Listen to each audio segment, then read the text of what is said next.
Welcome to the Lenda Murray Experience, and we have 2 times New York Pro champion, 2 times Pittsburgh champion. She did 4 shows in 2024 and she's on her way to the Olympia doing great things. Let's welcome Aimee Delgado. Hi. Hello, Aimee.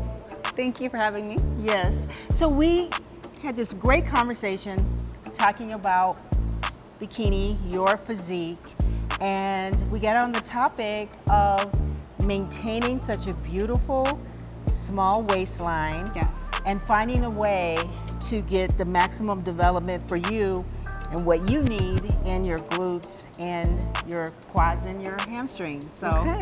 Easy. Easy breezy. Yeah. So do this show every us, day. You do it every day. Show us how you do it. Okay, let's do it. So the first exercise that I'm going to start with would be lying down, lateral raise. I usually will do some cuffs here and there, but we're doing light weights because my feedback from Arnold's was that my shoulders were a little bit too big. So we're making sure we're not building, we're just, bringing blood to make sure we stay nice and full. And that's our main thing that I've been focusing on going into this Olympia, is making sure all my muscle bellies are staying full.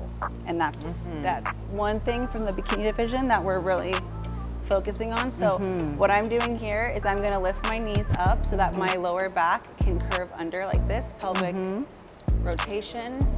And then I will start here. Wow. So by me laying down on the bench, it's taking the core work completely out of the equation.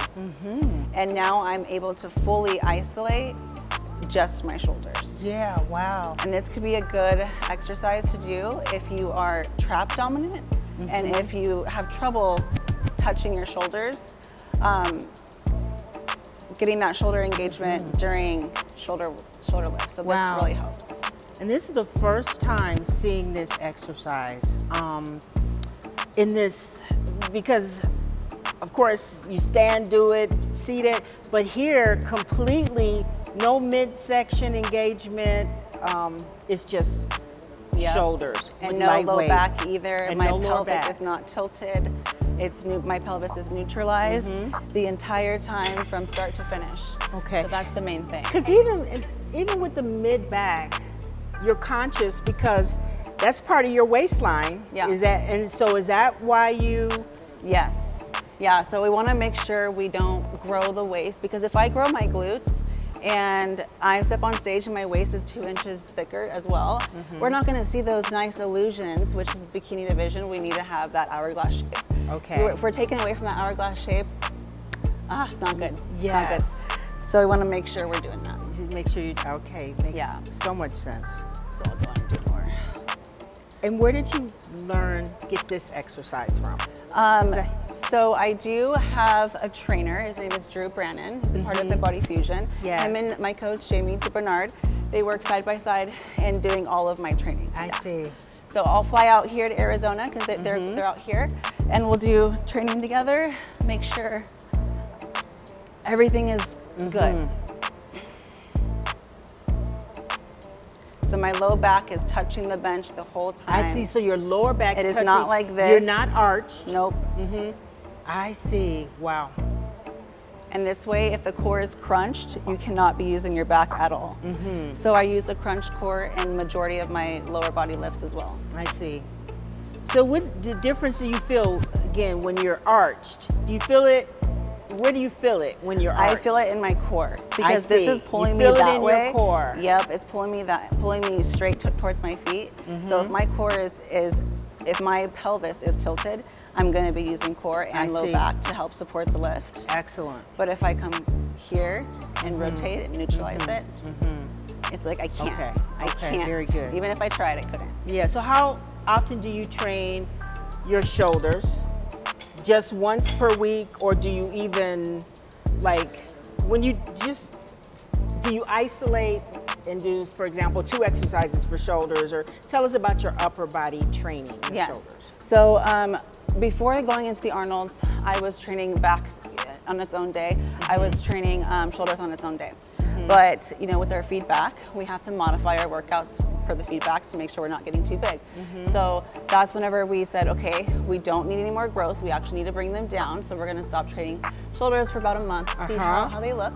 Did that. They came down a little bit, but we wanted to make sure we're keeping that roundness, right? Okay. So then we started going to once a week upper body pumps. So right now I'm pumping up my shoulders with some rear delt movements, probably about 2 to 3 exercises with 2 back exercises. I see. And that would be, that's enough. Yes, Yeah, because my shoulders, I have a wider clavicle base. So when I hit my front pose, I have all this width up top. So when I have more shoulders, it just adds to it. I see. So we want to really just make sure we're keeping it balanced to my structure as well. Wow. Yeah. Wow. It's fun. It's a lot of fun. Yeah, it is. Doing everything. Okay, on to the second exercise. Yes. This looks fun. It is. It is fun. So you know we always need to build the glutes. Bikini, it's always about the upper outer glute. That's what really separates you. So I'm going to show you guys how I like to do my floor barbell glute bridge. So I'm going to use the same right over here on this side. neutralizing my pelvis. Okay. I'm going to make sure my low back is touching the floor the entire time. And then when I lift up, I am just focusing on the glutes, but if you notice, my low back is touching the floor as I go down. And the only thing that's working when I come up is the glutes. I see.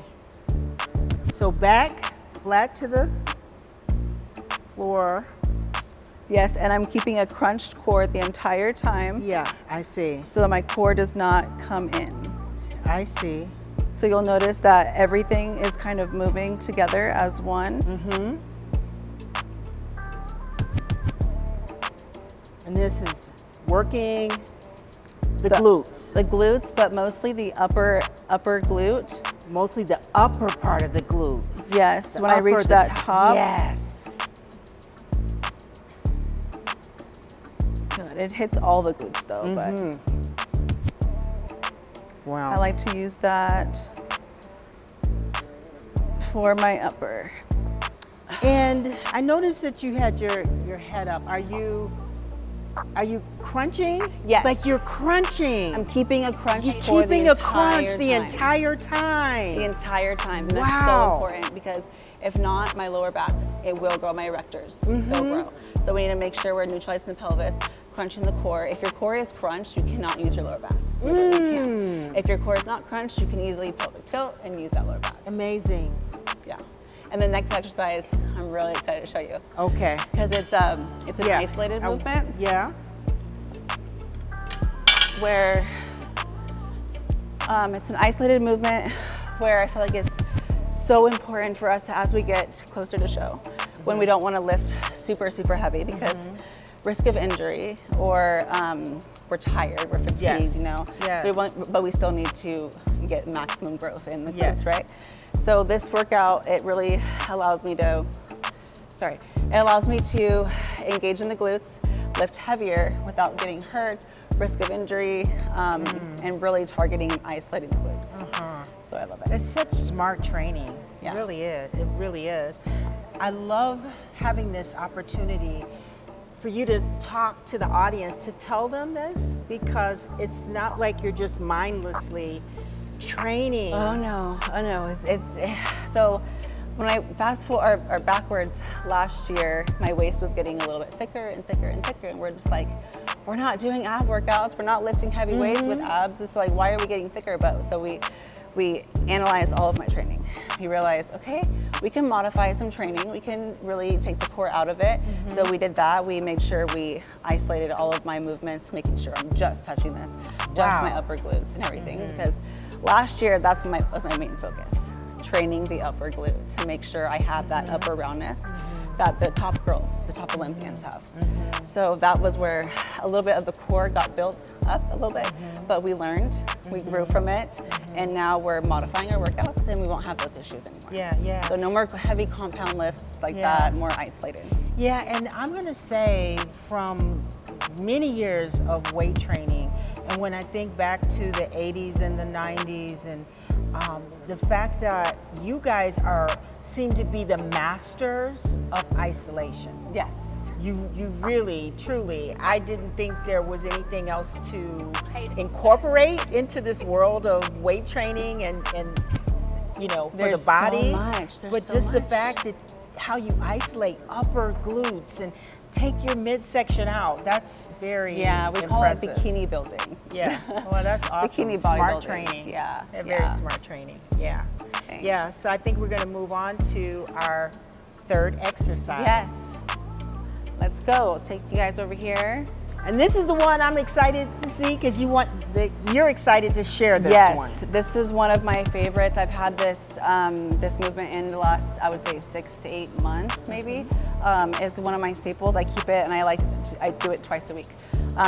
So the reason why I love this movement is because I'm really able to engage my tie-ins, upper glute, mid glute, literally all in one movement. I can lift heavy.